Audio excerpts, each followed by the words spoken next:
Bonsoir à tous, c'est Ravat, j'espère que vous allez bien. On se retrouve dans cette semaine qui va être plus qu'incroyable, un programme chargé, mais toute la semaine vous risquez de m'entendre parler un peu trop souvent d'ailleurs, mais bon, heureusement je ne suis pas tout seul, car vous avez vu dans le titre de cette vidéo, je suis évidemment comme d'habitude accompagné depuis maintenant un certain temps par Monsieur Vipé. Salut à toi. Oui, salut. Donc, Monsieur Vipé, on est entré dans la WrestleMania Weekly, ou enfin dans la semaine WrestleMania.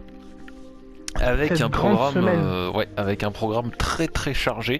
Alors on enregistre actuellement cette vidéo, nous sommes le lundi 5 avril, donc la vidéo devrait sortir normalement soit le jour même, donc soit le lundi au soir si j'ai pas trop la flemme de me taper le montage, soit le lendemain, donc c'est-à-dire mardi, soit au matin, soit au soir. Donc voilà, en tous les cas ça pourra pas être plus tard. Pour faire un petit résumé, même si je pense que si vous me suivez sur Twitter, vous avez peut-être dû voir un peu l'actualité.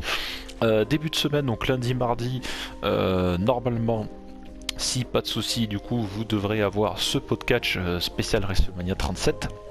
Comme on l'avait fait l'année dernière pour le 36, voilà, il y aura un gros programme de prévu. Donc, Monsieur Vipi, on risque d'avoir pas mal de travail cette semaine, plus que d'habitude. Oui. Donc, le podcast spécial WrestleMania. Fin de semaine, vous aurez donc les deux previews de WrestleMania, à savoir la preview pour la première nuit, la preview de la deuxième nuit.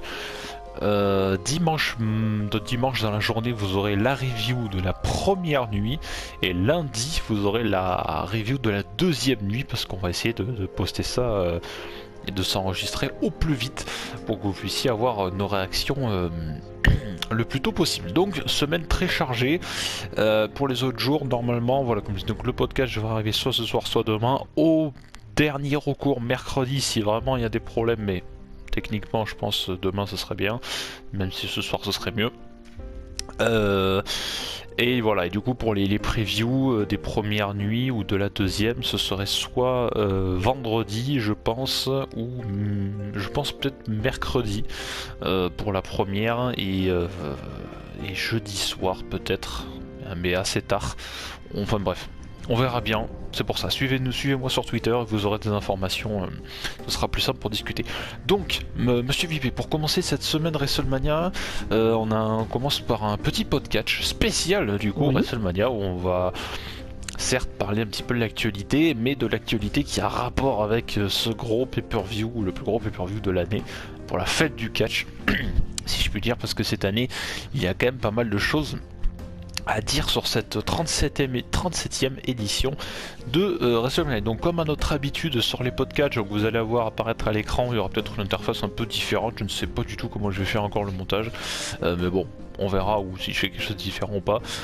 À savoir, on commence par les news. Alors il n'y aura pas grand chose en news, parce que bon voilà, il y a les news spéciales WrestleMania, bon, ouais, il y a les news évidemment, les débats, vous êtes habitués. Alors première news que vous allez voir apparaître à l'écran, apparemment Triple H aurait refusé un match contre AJ Styles pour WrestleMania justement. Oui. Et la raison, alors je pense que tu as dû en voir l'actualité, la raison était Pas qu'apparemment au complet. c'était que bon voilà, il était un petit peu occupé avec toutes les affaires, mais est-ce que toi t'aurais pu voir sur la carte un Triple H chez Styles par exemple? Oui, pourquoi pas. Parce Et, que pour peut-être un match d'adieu pour Triple H, ça aurait été bien.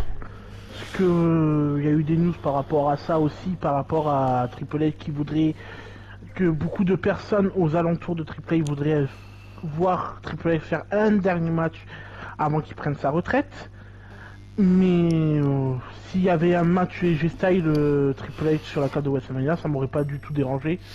En sachant bien que AJ Styles il est très bon en ce moment.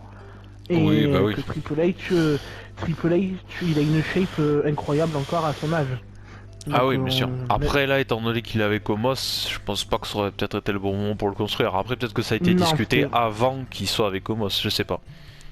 Pas spécialement plus d'informations à ce moment-là. Après, quitte à choisir, si toi tu devrais, si demain on te dit bon, le Triple H prend sa carrière, faut lui choisir un adversaire pour terminer sa carrière. Tu mettrais qui en face? Allez, un demain, dernier ouais, match un dernier match contre Triple H à WrestleMania, allez. Un main event. contre un main Qui c'est? event. Moi j'ai déjà quelqu'un en tête. Moi aussi. Même si On peut dire un mec par rapport, même s'il est en rivalité en ce moment. N'importe, quelqu'un que tu verrais pour faire le dernier match contre Triple H. Tu vas voir si on pense à la même personne. Randy Orton. Ah bah voilà, on pense à la même personne. Pour finir la fin de l'évolution. Pour terminer un truc.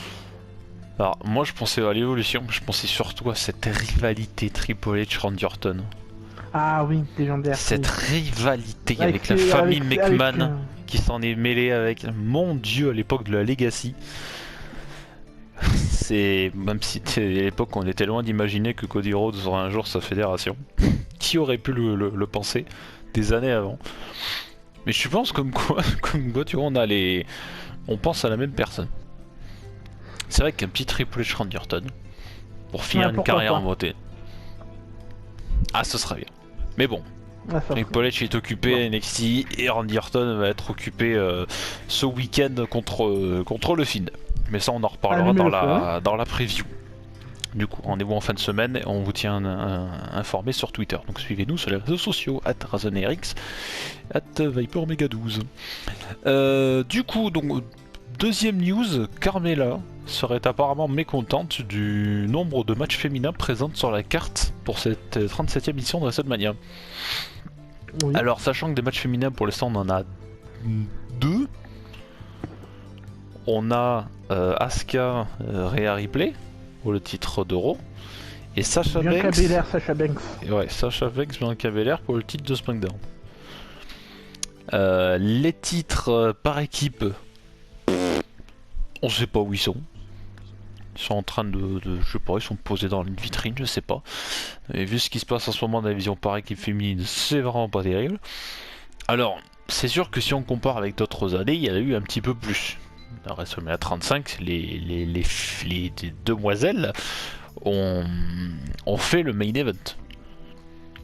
Après, Oui. vu l'ampleur qu'avait comment ça s'appelle, les rivalités, si tu veux, t'avais Ronda Rousey, t'avais Becky Lynch, t'avais Charlotte, ça se tapait sévère, il y avait un truc, il y avait un programme pour dire ok, là on peut les mettre main event parce c'est construit de telle manière, il y a quelque chose, tu vois. Mais c'est vrai que là on peut se dire, bah, et tout ce qui s'est passé dans la division féminine ces derniers temps, qu'est-ce que tu veux mettre comme match en plus, mis à part le match au titre par équipe? Il n'y a pas de grande rivalité en soi, juste en un contre un, où on pourrait dire ouais, il leur faut un match, tu vois. Là, franchement, de tête, il n'y a aucun affrontement féminin sans titre. Mhm. Parce que là, à l'heure actuelle où on parle, comme je le disais, on enregistre du coup cette vidéo le lundi 5, donc il est possible que si jamais on la poste, soit ce soir, soit demain ou plus tard mercredi, que déjà Raw sera passé, parce que là du coup Raw pour nous c'est ce soir, donc il est possible qu'il y ait des news qui se rajoutent entre temps, donc voilà, on sera peut-être pas à jour au moment où vous regarderez cette vidéo. Cependant, à l'heure actuelle où on parle, je crois pas qu'il y ait de plan pour le titre par équipe féminin. Je crois pas qu'il y ait de match qui ait été annoncé. Non, pour le moment, il n'y en a aucun. Voilà, il n'y a rien qui était annoncé. Donc, est-ce que on va avoir le droit, peut-être, à ce que je pensais, moi, il y a quelques temps, j'avais déjà parlé dans je sais plus quelle review, quelle preview, oui.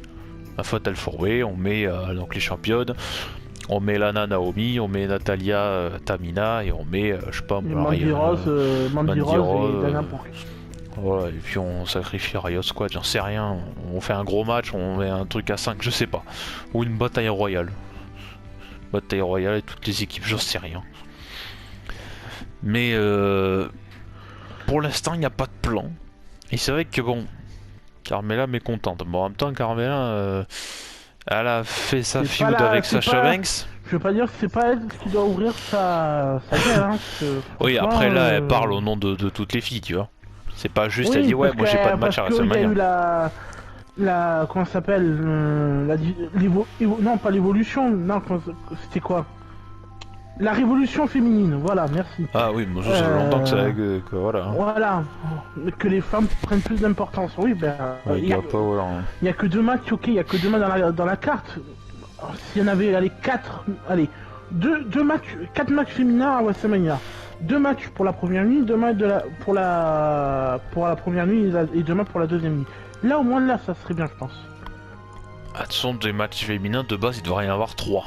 Vu qu'il y a 3 titres pour les demoiselles. Oui, mais il peut très bien avoir une rivalité sans les titres. Comme pour le match masculin. Il y a des Oui, matchs tu peux masculins faire où il y a d'un contre pas un, de- mais tu veux mettre qui? Tu veux mettre qui en un contre un? Avec une rivalité qui tient la route? Oui, pour le moment, il n'y a rien. Parce que je dis Ça, bien je qu'il suis, tient la route, mais même des matchs de championnat, genre on parlera du Sasha Banks Bianca Belair dans la preview, on va pas éviter d'en parler trop maintenant. Mais la rivalité, pour moi, elle tient pas grand chose. Mais bon, Non. on en parlera dans la mais- preview. On n'en dit pas plus. Il y aura la preview qui sera là pour ça, on en parlera, même si à mon avis ça va être assez long. Mais bon. Voilà. Donc, mécontent de le fait qu'il n'y ait pas assez de matchs pour WrestleMania, oui, mais bon, vu tout ce qui se passe à l'heure actuelle, oui, ça peut être chiant peut-être qu'il n'y ait pas plus de matchs, mais c'est pas plus mal qu'on voit la gueule des storylines actuelles. On ferme la page news, il n'y en a pas eu beaucoup, mais c'est pas grave, on va passer au petit débat, et puis on essaiera de finir avec un gros débat.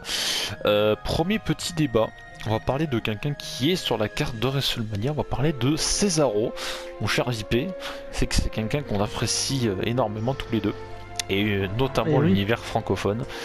Est-ce que, première question pour ce premier petit débat, est-ce que selon toi 2021 pourrait être l'année de Cesaro? J'aimerais bien. Oui, J'aimerais bien que ça soit son année. alors oui, Mais c'est sûr. Vu comment ça démarre, Déjà il est sur la carte. moyen. Déjà, il est sur la carte. Déjà, c'est historique. C'est déjà un... c'est historiquement du champagne. Je crois qu'en solo, c'est pas sa première fois en solo.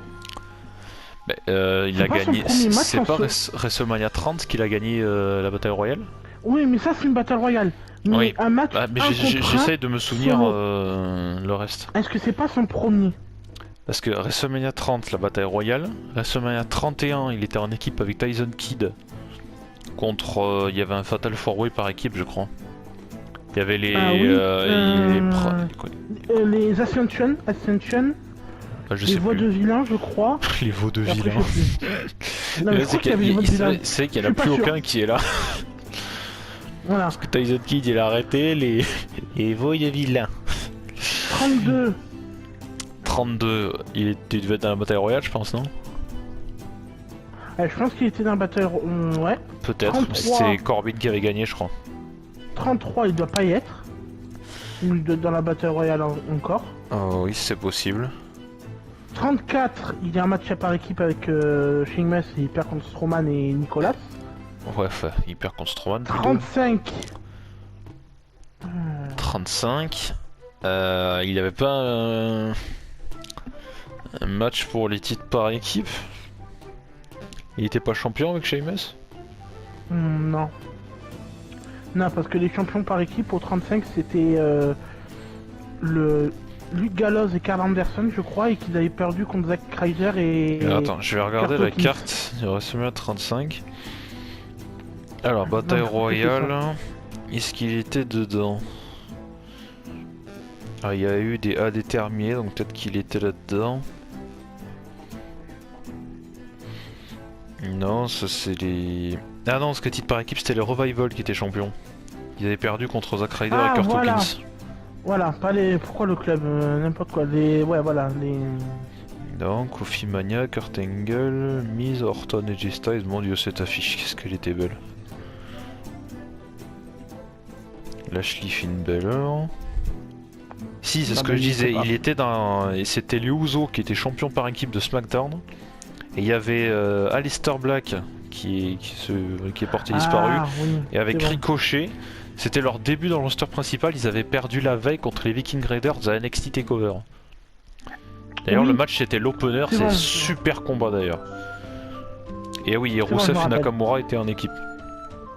Donc oui, Ok. il y était, mais comme tu as dit, pas en solo. 36. Est-ce qu'il y était ou pas? 36, il était, oui, avec Sheamus, je crois, ils avaient battu le New Day, je crois.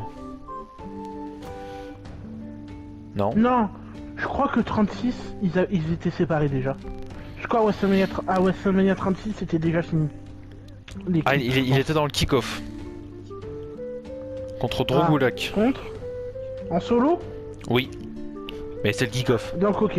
Donc c'est son deuxième match en solo, ok. Oui, parce que le Ok. deuxième kick-off c'était Natalia Liv Morgan. Oui. C'est bon, je me rappelle. Ouais, donc il a déjà été en solo, mais pas dans la carte principale. Est-ce que Et ça là, compte? il est Oui, on va dire que oui. Allez, on va dire que oui. Mais si tu veux, reparler de la question, si on veut donner une bonne année pour Cesaro, Il faut qu'il gagne. faut le mettre champion déjà gagné et peut-être aller chercher le titre intercontinental. Peut-être faire un affrontement Contre Apollo contre Apollo. Tu mets un Apollo contre Apollo Cesaro. Why not? Cesaro. Deux mecs puissants. Why not? Ou Puissant, plus tard, athlétique. S'il y a la draft et que de l'autre côté, pour le truc des États-Unis, c'est Sheamus qui gagne, pourquoi pas faire un affrontement Sheamus-Cesaro? Pourquoi pas? Ça pourrait être bien. Dans les deux cas, c'est pas mal. Ça a de la gueule. Dans les deux cas, ça peut être pas mal et ça peut lui donner un titre. Ok, c'est pas le titre mondial directement. Bah, c'est mais déjà ça. ça. Peut lui remettre un petit titre. Déjà champion intercontinental, c'est une belle ceinture. Il y a des grands champions qui ont eu cette ceinture. Mais voilà. Voilà pourquoi. Voilà, on peut faire ça. Pour moi, intercontinental, c'est sous le titre principal. Hein. Ah ben voilà, je pense qu'on a trouvé. Ben pourquoi pas. C'est-à-dire qu'il faut voir si Apollo Crew gagne contre Biggie à WrestleMania. Et après là on verra si... Parce que... Ouais.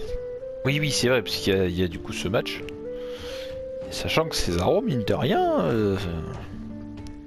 il a quand même 41 ans, quoi. Il a quel âge? 41 ans. Cesaro? Ouais. J'allais dire aussi vieux, oui. Bah, il est plus proche de la retraite que de... Parce que il est... Je pensais pas qu'il avait 41 ans. Eh bah si, mine de rien. Parce que j'essaie de trouver depuis quand il est chez VVE en fait. Oh putain, ça date. Parce qu'il a fait une carrière en Europe jusqu'à 2004. Non, je crois qu'il est là depuis 2012. 2012. C'était à la Chikara. Regarde, année début Cesaro, je pense qu'il est là depuis 2012. Il a fait de la CZW, Cesaro. Oui. Pendant 2 ans. Est-ce qu'on sait quand il a commencé ou pas? C'est ce que j'essaie de trouver. Ring of Honor jusqu'en 2009.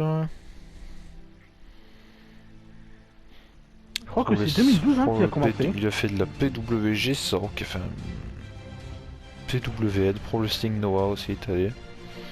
Parce qu'en 2010, il fait... Ah, depuis 2011.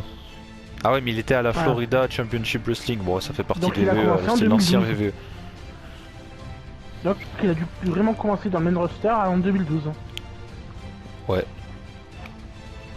Parce que je me rappelle qu'au début de sa carrière, il était vraiment suisse, qui parlait 5 langues, qu'il était avec Aksana et qu'il avait un petit règne de champion des États-Unis.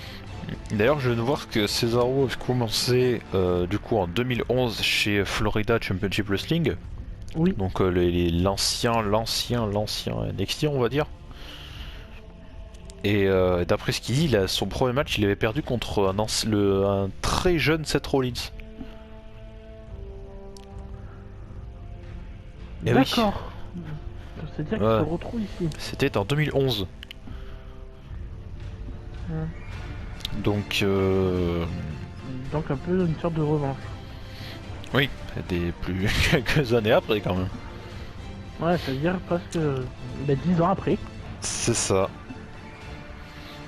Donc du coup, Cesaro fait ses débuts à la télévision terme, hein. le 20 avril pendant un épisode de SmackDown. C'était en 2012 du coup. Je pense que c'est en 2012. Parce qu'il avait été champion des États-Unis, je crois. Oui, et sa manager c'était Aksana. Ah peut-être. Ah oui, ça y est, je m'en souviens. Oui, maintenant que tu le dis. Ah oui, donc ça fait quand même... ça fait un moment qu'il est là, le le Chess Il n'y a Cesaro là. aucun titre. Et oui. Et juste pas de un titre des mondial. États-Unis. Non, il a que des titres. Allez, après, c'est que des titres par équipe. Il Ouais, a qu'un par titre équipe des avec États-Unis où où Sheamus son règne et était Tyson vraiment. Kidd. où son règne était vraiment pas fou. Non. En plus, il a dû le garder 2 ou 3 mois, je crois, ou un mois. Hmm. Je sais plus, mais après, il a rien fait. Il n'a Non, rien c'est vrai. fait. C'est bien dommage d'ailleurs. Parce que tout le Encore monde un le sait, talent gâché. tout le monde le sait qu'il mérite. Il mérite. Il n'y a pas que le Miz qui mérite. Le Miz, c'est- on en parlera plus tard. Hein. Bon, le Miz. On en reparlera pendant la preview. D'ailleurs, en parlant du Miz, ça tombe bien, on va faire une bonne transition avec un autre petit débat qu'on va essayer de pas faire durer trop longtemps non plus, parce qu'il y a d'autres trucs qu'on va devoir vous parler pendant ce podcast. Il n'y aura qu'un seul podcast, hein, il n'y en aura pas 50. Enfin, en tout cas, sur cette édition de WrestleMania, il n'y en aura qu'un seul. Avec la question suivante, du coup, on va faire un peu le lien avec le Miz et avec d'autres personnes extérieures à la WWE. Du coup, la question était, WWE a-t-elle vraiment besoin de stars de l'extérieur pour faire... Alors, on en avait déjà plus ou moins parlé de ça. Alors, c'était peut-être plus pour les audiences, mais là, ce que c'est, on va dire, pour donner de l'importance à sa carte. Alors, je pense que la réponse sera non. Du coup, Non, parce que bah nous, non. on sait très bien que nous, il y a Non. des talents qui sont là et qui attendent leur tour, alors que certains viennent à l'extérieur pour, pour avoir des matchs ou Donc, ce genre pour de dire choses. qu'il existe. Voilà. J'ai fait une musique, regardez-le, regardez-moi. Voilà. Merci. Bad Bunny, bon, Non, ben, moi, je l'appelle Dog Bunny à chaque fois. oui, bon, c'est pas la même personne. Lui. On n'est pas dans Space Jam, il n'y a sais. pas un Looney Tunes qui va venir squatter pendant WrestleMania, tu vois. Même si je sais qu'il y a la bande-annonce de Space Jam 2 qui est sortie avec LeBron James, je crois. Je vous invite à la découvrir d'ailleurs et voir le premier film si vous l'avez pas vu. Mais bref, oui, parce qu'il y aura également Logan Paul qui Oui. sera de la partie pour le Sami Zayn Kevin Owens. On Logan parlera- Paul, c'est un youtubeur.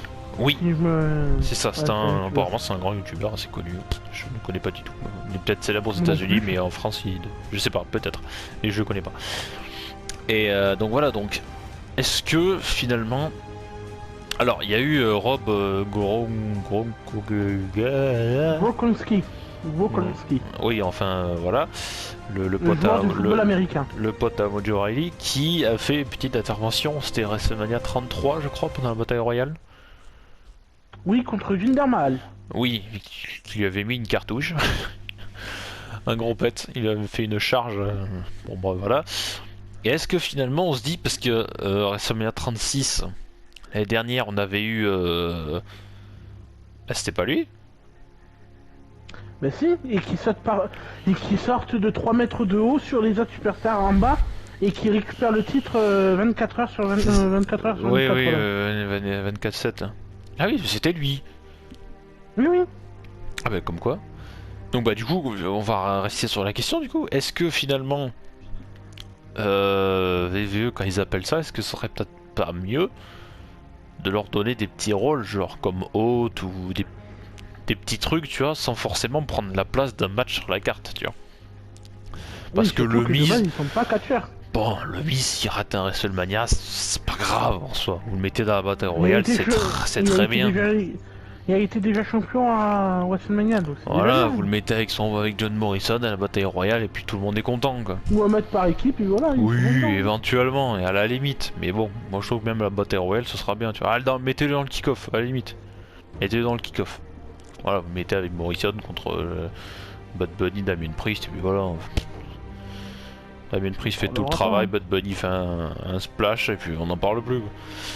Mais bon, c'est vrai que se dire que finalement, bah, il prend potentiellement la place d'un match, ce qui est le cas, ça fait un peu bizarre parce et ça fait peut-être un peu chier pour certains parce que peut-être que certains d'entre vous sont contents de voir le match. Après voilà, comme je le dis, on évite de trop parler de la carte, on en parlera dans les previews.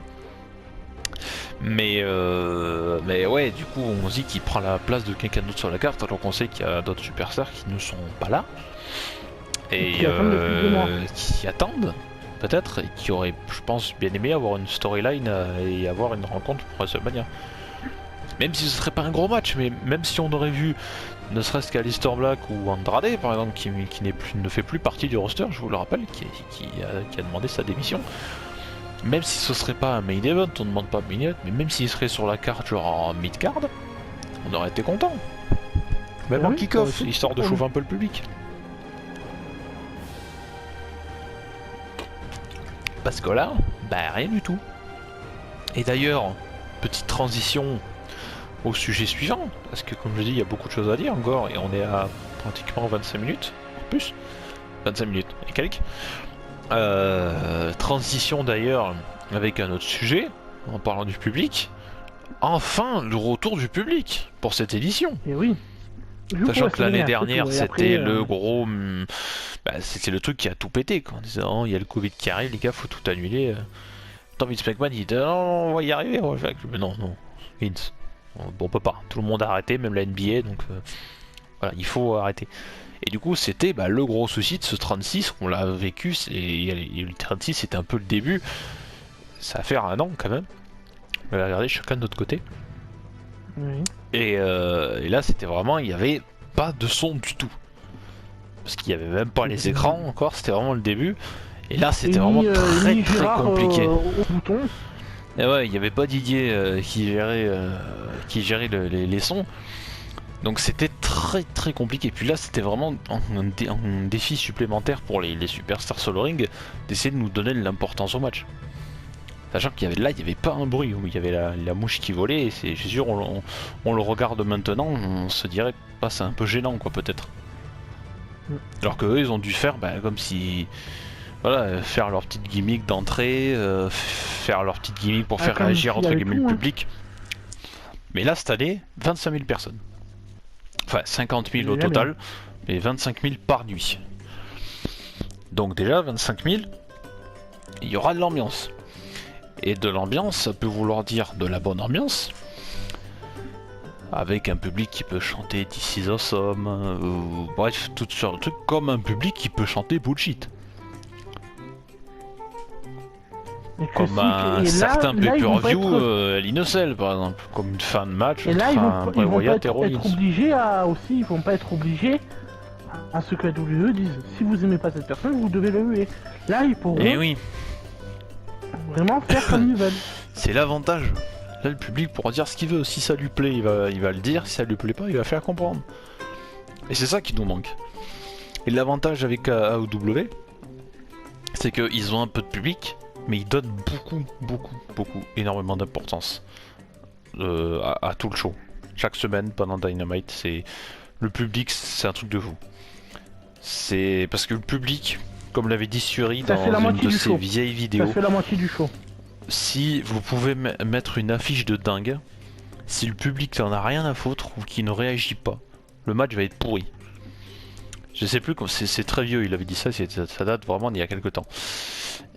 Tandis que si vous avez une affiche, même qui est pas spécialement ouf sur le papier, hein, mais si le public est à fond derrière, le match peut être incroyable. Rappelle-toi le match qu'on avait vu par rapport au public Walter Dragunov. Le public derrière. Walter Dragunov, c'était pas Tyler Bate plutôt? Ah si, je crois que c'était Tyler Bate, oui, je crois. Si, c'était Connor Cardiff, je crois, non? Ouais. Voilà, Tyler Bate, oui, voilà, c'est ça. Ah oui, Tyler Bate, Walter. Voilà, mon Dieu, ce match. Le public, il a fait la moitié du show. Parce qu'il était à fond. Moi je crois un beau public que j'avais vu, c'était pendant All In. C'était le match à 6, 3 contre 3, c'était les Young Bucks et Kota Ibushi contre Bandido, Phoenix et Rey Mysterio. Quand il y a eu le hot tag et qu'on a Rey Mysterio, Kota Ibushi dans le même ring, le public a commencé à nous faire un chant. C'était d'une beauté. Je pense que le match, vous pouvez le retrouver en entier sur YouTube. Vous le tapez, vous allez le trouver. Le match en plus est vraiment super. Il vaut le coup d'œil. Je crois que ça a duré. Il était pas très long en plus. Il a dû faire 10-11 minutes. Mais franchement, regardez-le juste pour le public. Parce que le public met une ambiance de fou. C'est vraiment trop bien. Et le public, ça vous fait vraiment tout un show. C'est que vous le croyez ou non, moi je vous dis, le public, ça nous fait vraiment tout un show. On va essayer de terminer vite fait, mon cher Vipé. avec Oui. quelque chose qui va être assez court. On parlera d'un petit peu d'NXT quand même, on va en parler, même si on va pas y rester très très longtemps. Avec le Hall of Fame, du coup classe 2021, Oui. avec les noms qu'on a déjà, à savoir Rob Van Dam. Je ne sais pour quelle raison que le micro a encore planté. Je disais donc, pour la classe du Hall of Fame 2021, est-ce que la génération NT1 prendrait pas cher dans la gueule entre Rob Van Dam et Kane? The Great Khali aussi. Le Great Khali, le Oui. dernier souvenir que j'en ai du Great Khali, il avait perdu contre Cesaro justement. Je crois qu'il y avait même Hornswoggle qui était avec le Great Khali pendant un moment. Et Natalia. Oui, c'est possible. Parce qu'à un moment, Natalia était avec le Great Khali avec un Struggle comme Ouais. Compound Girl aussi. Alors ça Donc, date, hein. un Je crois que le match était à main event en plus. Et qu'il avait... Non, il était pas main event. Je crois qu'il était à Raw ou à SmackDown. Et que c'était la première fois qu'on voyait Cesaro faire le swing au Great Khali. Le swing, moi je pense qu'il avait gagné par un neutralizer. Là. Neutralizer. Oui, mais il avait fait le swing et après il avait porté le neutralizer à The Great Khali et il avait gagné comme ça. Je sais qu'il fait avait le gagné, swing pour la mais première après, fois, bon. mais il avait effectué le swing pour la première fois sur The Great Khali, je crois.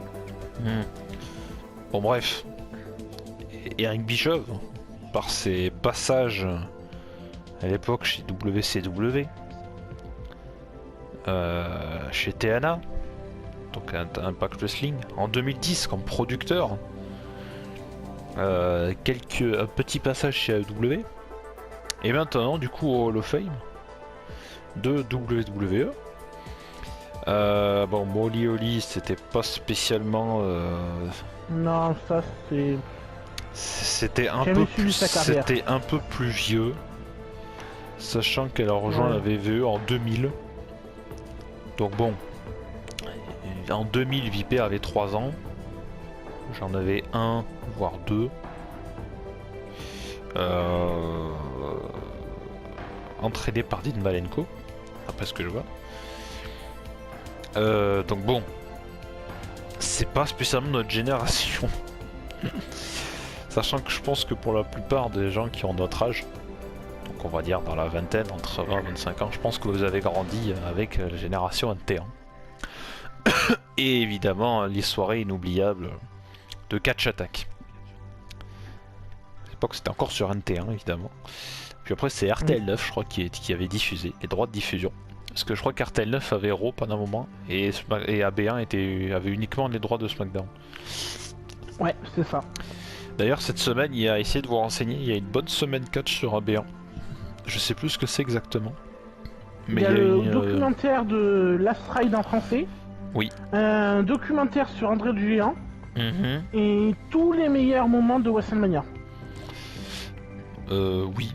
Je crois que c'est quelque chose comme... D'ailleurs il y avait un programme ce soir, je crois que c'était ce soir le meilleur moment, je crois. Il me semble que c'était ce soir à l'heure où on enregistrait du coup cette vidéo. Il me semble. En tout cas, Monsieur Vipé, pour terminer, on va parler d'un dernier sujet, si tu le veux bien.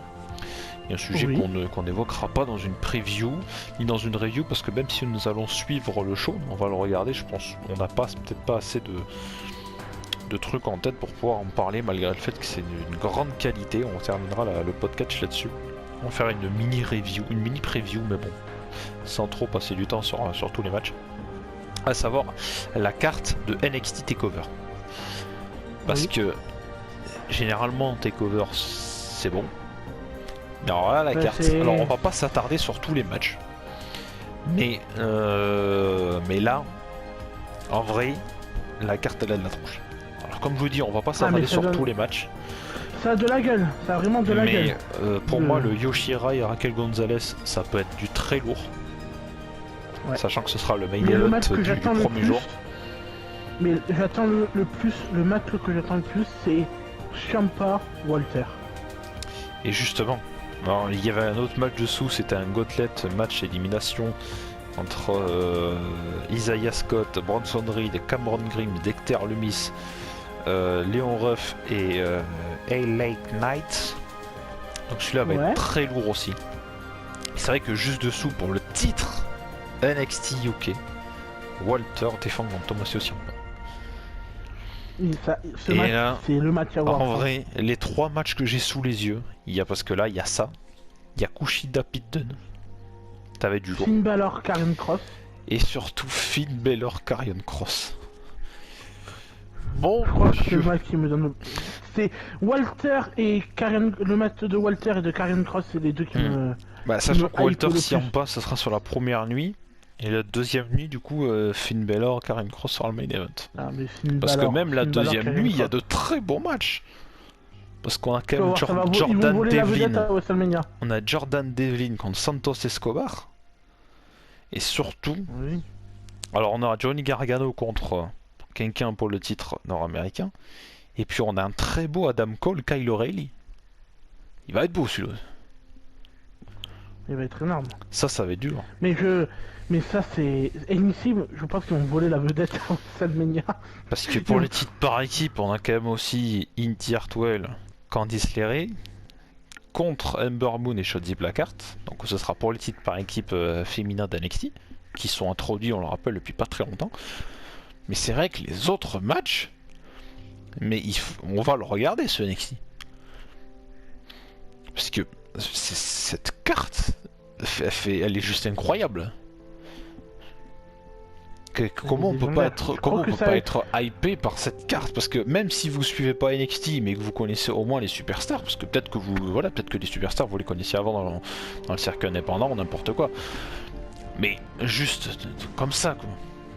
Kushida, quand il veut, il fait des matchs extraordinaires. Enfin quand VVE lui donne l'occasion, il fait des matchs extraordinaires. Pete Dunne, bon ben voilà. Walter, qui est champion NXT UK depuis je ne sais combien de temps. Depuis 20 ans. J'ai l'impression que depuis qu'NXT UK a été créé, il est champion. Voilà. Il est imbattable. Surtout quand il met ses dropkicks. Attention. Le ring général là. Tu ne soutient pas en face. Ça va être chaud. Et puis surtout là. Oh là là là là. Adam Cole, Kyle O'Reilly, ça va y aller. Jordan Devlin, Santos Escobar, j'attends beaucoup de ce match. Surtout Devlin, je l'aime beaucoup parce que c'est le petit protégé de Finn Balor. Donc C'est clair. Il a été en train. Et un très bon passage à NXT UK. Et surtout, mais ce Finn Balor, Karrion Kross quoi. Alors, j'ai pas trop suivi NXT. Et le dernier match que j'ai en tête de Karrion Kross, pour moi, il avait détruit Ciampa. Il avait détruit Dijakovic. Dominique Dijakovic, c'est le pote de Kisly. L'ancien membre de Rétribution, on va dire. Ouais, donc du coup, il avait battu Kisly. Il était devenu champion NXT et je crois qu'il avait lâché pour blessure, je crois. Ouais. Mais là, c'est pour ça, cette carte, elle est folle. Elle est totalement folle, cette carte. En même temps, je verrai sa manageuse. La fameuse Scarlett Bordeaux. Exactement. Je suis en train de chercher son nom. J'étais là, c'est qui? Mais là, c'est vrai que là, il y a la tronche. Là, on peut dire ce qu'on veut. La carte est magnifique. Mais là, j'aurais tellement aimé, juste pour le soir, que Finn Balor revient en démon. Ouais, mais il faut vraiment la raison, tu vois, de se dire ouais, bon, il y a ça et tout. On verra. Mais déjà, la carte, elle me hype de fou. Mais la carte est magnifique. Je crois que c'est la meilleure carte qui ait jamais eu des NXT. Je crois que c'est la meilleure carte qui est. En vrai, ça m'étonnerait même pas. Parce que comme tu l'as dit, en vrai, bon, pour WrestleMania, attention, il y a des matchs qui sont pas mal. Hein. Voilà. Oui. Il y a, voilà, moi le Drew McIntyre Lashley, ça m'intéresse. Tu vois. Orton le Fiend, ça m'intéresse aussi. Il y a des matchs qui sont pas mal. Mais quand tu compares la carte de WrestleMania avec la carte d'NXT, bah, je suis désolé, pour moi NXT ils vont tout casser. Hein. Ils vont péter le game. T'as dit les deux matchs, la Randy Orton The Fiend. Et aussi, malheureusement, il y a Bad Bunny, The Miz, hein. Ça fait descendre la carte déjà. Ouais. Et puis en vrai, moi, Sami Zayn, Kevin Owens, sur le papier, c'est propre. Mais le Sami Zayn comme on l'a en ce moment, je sais pas pourquoi ça me hype pas. Mais aussi un Sami Zayn, Kevin Owens, on l'a déjà vu plusieurs fois. Et ça, oui, mais j'ai envie de dire, ça on s'en fout tant que le match est bon. Moi, ils peuvent s'affronter tous Oui. les jours si à chaque fois ils font du bon spectacle. Mais c'est juste que la construction, enfin, peut-être tous les jours, j'exagère un peu, ça me casserait les couilles à force. Mais la construction de Sami Zayn à l'heure actuelle, tu vois, ça me plaît pas. Parce que je sais que le match, ça va pas être un match clean, super propre, tu vois, il va forcément se passer quelque chose. Il y a Logan Paul, à mon avis, il va se passer quelque chose avec lui. Dans le bon, dans le mauvais sens du terme. Il va se passer quelque chose, ou alors on va avoir Sami Zayn, comme il a fait à WrestleMania 36 c'était contre Bryan, je crois. Ouais, il a fait un match qui était totalement infect. Il arrêtait pas de fuir et tout, alors certains diront oui, c'est sa gimmick. Oui, c'est sa gimmick, vous avez raison. Mais bon, ça valait pas un bon Sami Zayn. En tout cas, voilà, donc on arrive à la fin de cette vidéo qui était assez longue, hein. Elle a été plus longue sur laquelle je pensais, mais bon, du coup, c'est moi qui vais devoir me taper le montage. J'annonce officiellement que du coup, cette vidéo ne sortira pas lundi, vu la durée de la vidéo. Donc, sortira soit demain en fin de matinée avec un peu de chance, ou alors demain soir. Mais là, c'est sûr qu'elle ne sortira pas aujourd'hui, je l'annonce. Voilà, donc on va se fixer une date, on va se dire mardi. Voilà, mardi, je donne pas d'heure. On va dire, elle sortira demain. Sauf si, problème des dernières minutes, ça arrivera mercredi, mais logiquement, ça devrait arriver demain. Et c'est sûr que ça sortira pas ce soir. En tout cas, Monsieur VP, merci de ta participation, comme d'habitude. Avec plaisir. C'était donc la première vidéo de ce WrestleMania, cette semaine spéciale WrestleMania. Donc voilà, donc rendez-vous normalement demain ou mercredi, comme je disais, pour que vous puissiez du coup l'écouter. C'est un podcast, donc évidemment ce sera retrouvé sur la page Mixcloud, qui certes à l'arrêt parce qu'on n'a pas fait de podcast entre temps, mais on va essayer d'en refaire un peu plus souvent. Après, une fois que la semaine WrestleMania sera passée. Donc voilà, donc comme je disais, grosse semaine. On fera pas de preview d'NXT, voilà ce qu'on a un petit peu parlé, et même si la carte nous hype beaucoup, c'est pas prévu. Sauf si à la dernière minute on se décide à en parler. Peut-être qu'on la fera. Sauf que du coup il y aura, au lieu de faire 2 previews, il y en aura 4 du coup, parce qu'il y a 2 nuits pour NXT et que ça fera 4 previews, 4 reviews, un podcast. Et encore, il n'y aurait pas le confinement, il devait y avoir une autre vidéo de base où en fait j'avais pour idée d'acheter les nouveaux stickers VVE qui sont arrivés. Et je voulais les commander. Et je voulais qu'on fasse un unboxing avec Monsieur VP chez lui, parce que de base on aurait été censé se faire une bonne grosse semaine à WrestleMania chez Monsieur VP. Du coup faire la vidéo, voilà, ça aurait pu être sympa d'en faire un unboxing entre nous. Mais bon, l'état actuel des choses ne nous le permet pas de le faire, mais on le fera peut-être un peu plus tard. Mais si on a le temps, si on est fou, si moi je suis assez tocard pour faire autant de montage pendant toute une semaine, peut-être que mercredi ou jeudi, il y aura peut-être 2 previews qui vont venir s'ajouter d'NXT. D'affilée. C'est ça, donc il y aura en une semaine, vous aurez peut-être 6 vidéos en une semaine. Peut-être qu'une par jour. Étant donné que du coup ça ferait 4 pour 2 previews, 2 reviews, le podcast et la première review du coup le dimanche. Donc non, ça fait 1, 2, 3, 4, 5, 6, oui. Ça fait 6 en une semaine. Ça fait beaucoup. Ça fait beaucoup. Bon, on verra d'ici là, on vous tiendra informé sur Twitter. Mais en vrai, il va falloir que je me trouve quelqu'un d'autre pour faire du montage parce que ça va être très compliqué. Allez, merci de nous avoir écoutés. Merci Monsieur VP comme d'hab. Et puis on vous souhaite une très bonne semaine WrestleMania. N'hésitez pas à nous suivre sur les réseaux, il y aura beaucoup d'informations qui vont arriver. Et à suivre l'actualité évidemment pour pouvoir avoir un max d'informations sur WrestleMania, sur la VVE en général ou sur NXT. Des bisous à tous et on se retrouve demain ou après-demain ou dans la semaine pour je sais pas quand, une preview. C'est sûr, la prochaine vidéo ce sera une preview. Peut-être NXT, peut-être WrestleMania, je sais pas. Des bisous à tous, excellente semaine et puis on se dit à d'ici quelques jours parce qu'on va se retrouver évidemment avec Monsieur VP qui sera présent. Des bisous à tous et salut, ciao. Ciao.